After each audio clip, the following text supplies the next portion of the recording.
Hello and welcome back on my YouTube channel, Parth Doshi, Learning by Doing. So in the previous video of link, we understood its basic two functions that were where and count.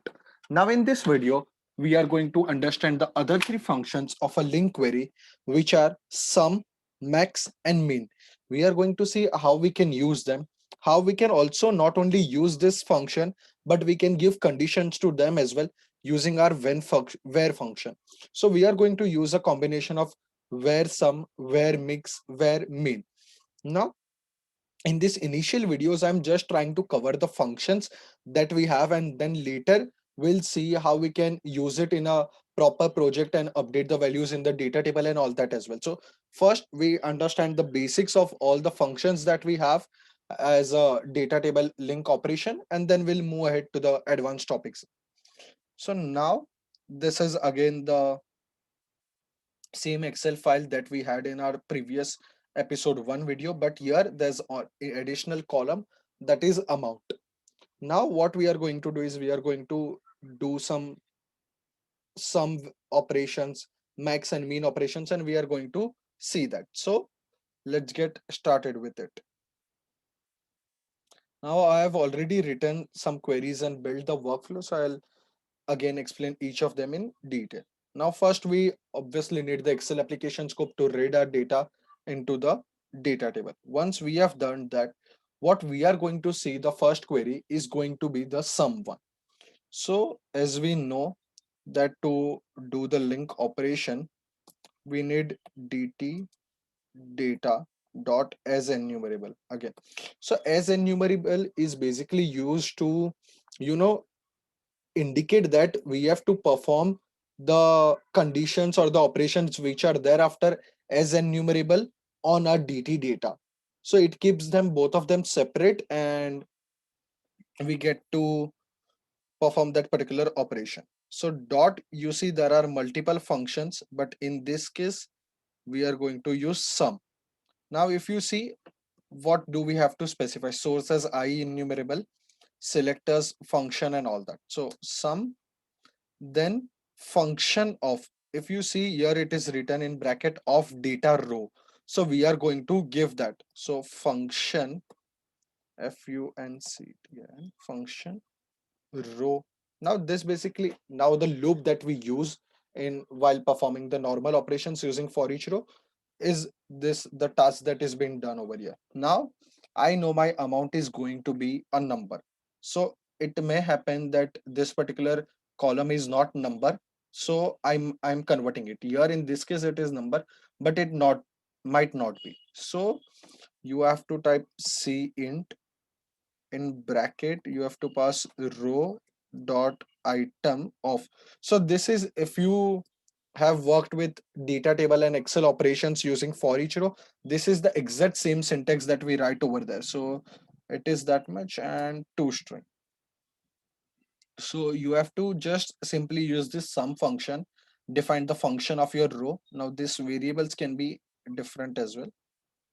A dot item, you can put it in this way, right?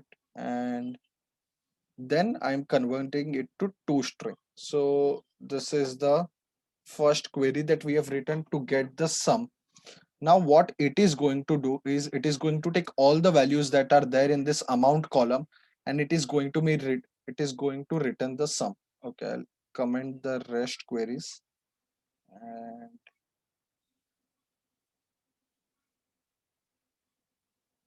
let's give it some prefix,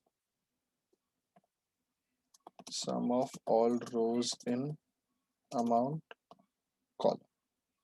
Okay, let me click on OK, and let's execute it.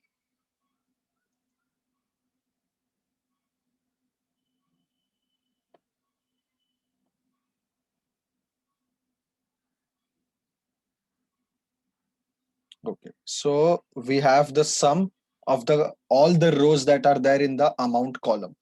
Now I'm not sure about this Excel operation, but I'm just trying to write it over here. So we have that verification. Okay, sum bracket I want from D2 till D25. D2 till D25, right? So this is going to be my operation. And if you see 28, 830, right? 22, sorry, we have it as 22, 830. So we have the right values as you can see over here. We got the sum of all the rows that were there in that particular column. Now what we are going to do is we are going to add a where condition. That is, I'm going to take only specific seller. If you see over here, we have this seller column. So I want to just, get the addition of the A seller, of the B seller, or C, anything. So I'm going to specify that in the, and this is individually.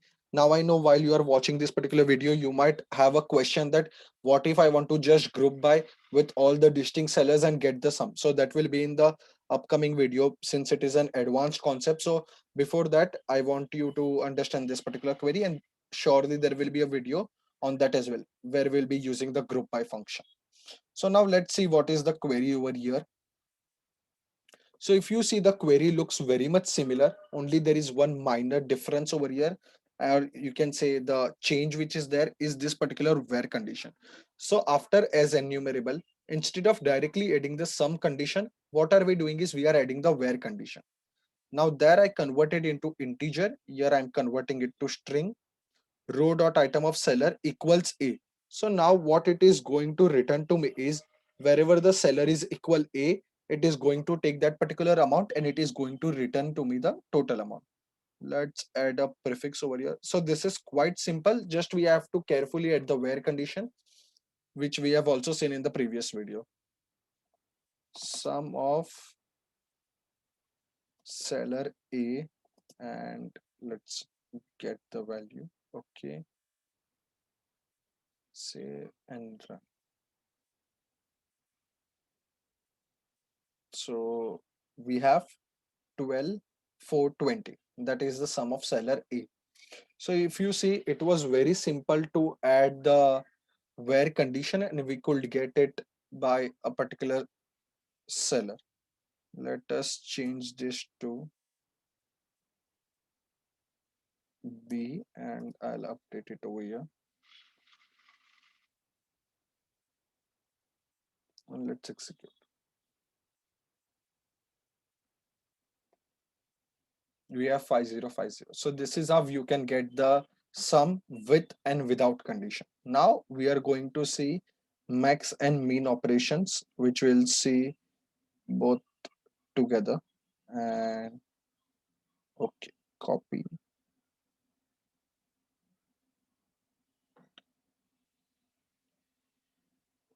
Okay, so here we are directly seeing the max function with a where value. So now what we want over here is we want the max value of the seller A. So what was the highest amount of order that a seller has, delivered or shipped. So we will see one more advancement which I haven't done already, right? So what we want to see is we want to see the maximum value of seller A, but we don't want to see of the order which is shipped. We want to see of which is delivered. So I'm just going to copy this and we are going to add one more condition over here, right? Which is going to be and I'm going to type CSTR row dot item of status, right?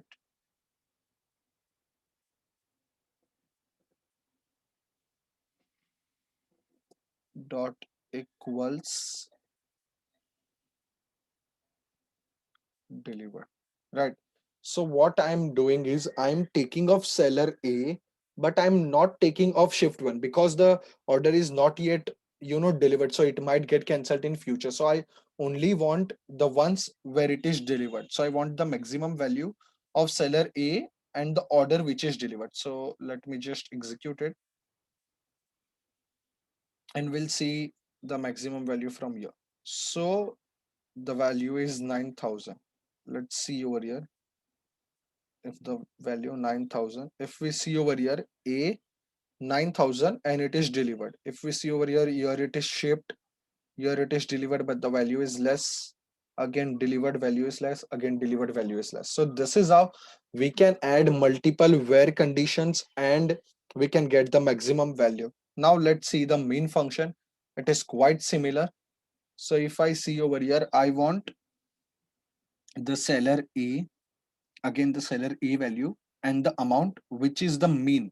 So I'm using the main function over here, and let us just give a simple labeling to it.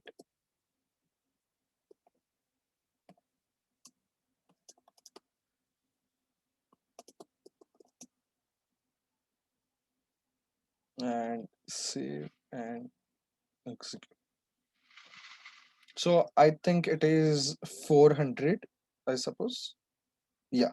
So we have the minimum value of seller A as 400. Since there was no second condition, it took for all the seller A and we got that particular value. So I hope you got a very clear understanding and how to actually write the query for the sum, max and min functions, and you got a clear understanding of it through this particular video.